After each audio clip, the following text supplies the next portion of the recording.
Gum ഗണപതയേ നമഃ. ഓം some Saraswati നമഃ. നമസ്കാരം പ്രിയരെ, ലളിതം സഹസ്രകത്തിലേക്ക് സ്നേഹപൂർവ്വം സ്വാഗതം. ശ്രീമദ് ഭഗവത്ഗീതയിലെ ശ്ലോകത്തോടുകൂടെ നമുക്ക് ആരംഭിക്കാം. ഓം ശ്രീകൃഷ്ണ പരമാത്മനേ നമഃ. അഥ ശ്രീമദ് ഭഗവത്ഗീതായ സാഖ്യയോഗോ നാമ്നേ ദ്വിതീയോധ്യായേ ചതുർചത്വാരിംശഃ ശ്ലോകഃ.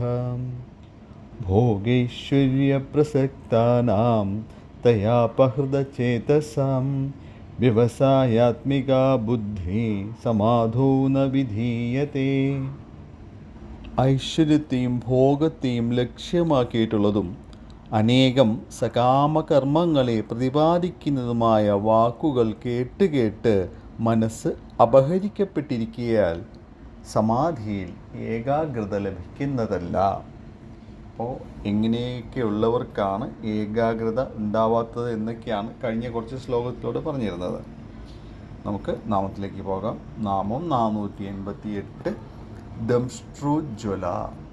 ദംഷ്ട്രങ്ങളാൽ ഉജ്ജ്വലയായിട്ടുള്ളത് ഏതൊരു ദേവിയാണോ ആ ദേവിയെ ദംഷ്ട്രോജ്വല എന്ന് വിശേഷിപ്പിക്കാം.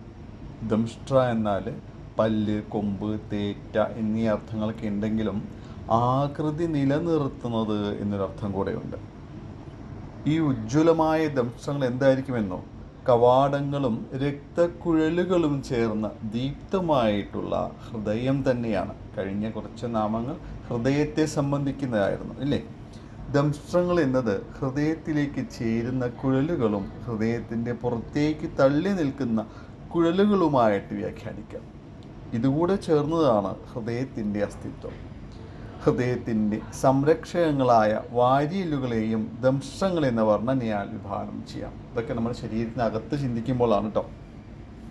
ഭൂമിയുമായിട്ട് ബന്ധപ്പെടുത്തുമ്പോഴോ ഹരിതാഭമായിട്ടുള്ള ഭൂമിയുടെ ദംഷ്ട്രകൾ എന്തായിരിക്കാം? അതിലെ വൃക്ഷങ്ങളാണ്. ശരീരത്തിന് പല്ലുകൾ എന്നതുപോലെയാണ് ഭൂമിയിൽ മരങ്ങൾ. അങ്ങനെയുള്ള വൃക്ഷദംഷ്ട്രങ്ങളാൽ ശോഭിക്കുന്ന ഭൂമി സൗരയൂഥത്തിൻ്റെ ആത്മാവാണ്. വൃക്ഷങ്ങൾ സംരക്ഷിക്കപ്പെടണമെന്നതും അത് പ്രകൃതിയെ എത്രമാത്രം സ്വാധീനിക്കുന്നുണ്ട് എന്നതും ഈ ഒരു നാമത്തിലൂടെ മനസ്സിലാക്കാം. മണ്ണും മനുഷ്യനും തമ്മിലുള്ള അഭേദ്യമായ ബന്ധം കൂടെയാണ് ഈ നാമങ്ങളെല്ലാം ഉരുത്തിരിയുന്നത്. പ്രജാപതിക്ക് ക്രോധാവേശ എന്ന ദക്ഷപുത്രിയിൽ ജനിച്ച പുത്രിയുടെ നാമം ദംഷ്ട്ര എന്നാണ് എന്ന് പുരാണങ്ങളിൽ പറയുന്നുണ്ട്. ഈ ദംഷ്ട്രയുടെ മക്കളാണ് കാനനത്തിലെ വന്യജീവികളെല്ലാവരും. ഭക്തിതലത്തിലും ദംഷ്ട്രകൾക്ക് പ്രാധാന്യമുണ്ട്. നമ്മുടെ പല ശ്ലോകങ്ങളിലും ദേവിയുടെ ദംഷ്ട്രങ്ങളെ പ്രകീർത്തിച്ചിട്ടുള്ളതായിട്ട് കാണാം. ശ്രീദേവി മഹാത്മ്യത്തിലെ പ്രസിദ്ധമായ നാരായണീ സ്തുതിയിലെ ഒരു സ്തുതി നോക്കൂ. ഗൃഹീതോഗ്രമഹാചക്രേ ദംഷ്ട്രോദ്ധത വസുന്ധരേ വരാഹരൂപിണി ശിവേ നാരായണീ നമോസ്തുതേ.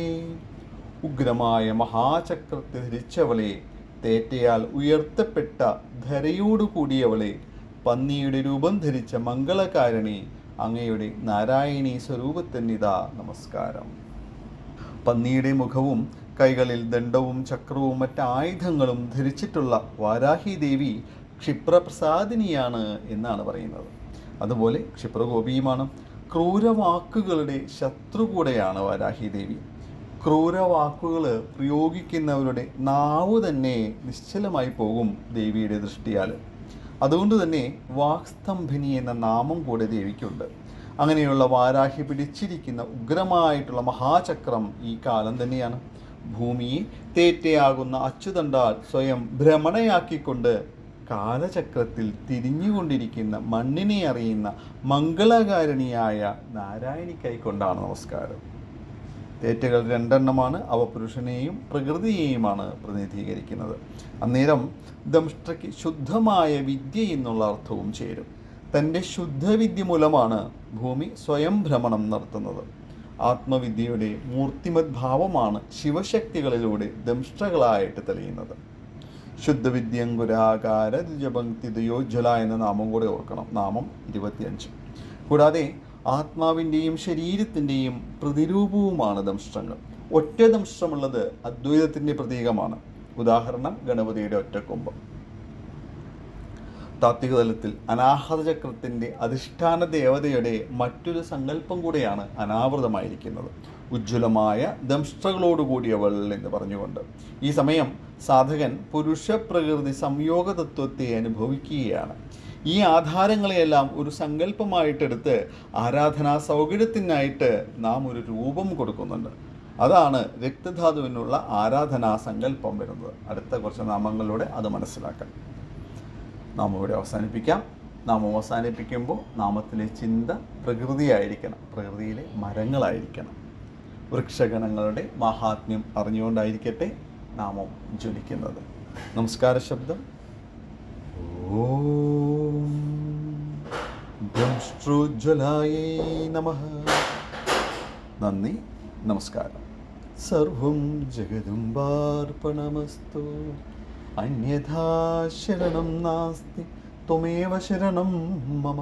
തസ്മാത് കാരുണ്യഭാവേന രക്ഷ രക്ഷ മഹേശ്വരി. ഓം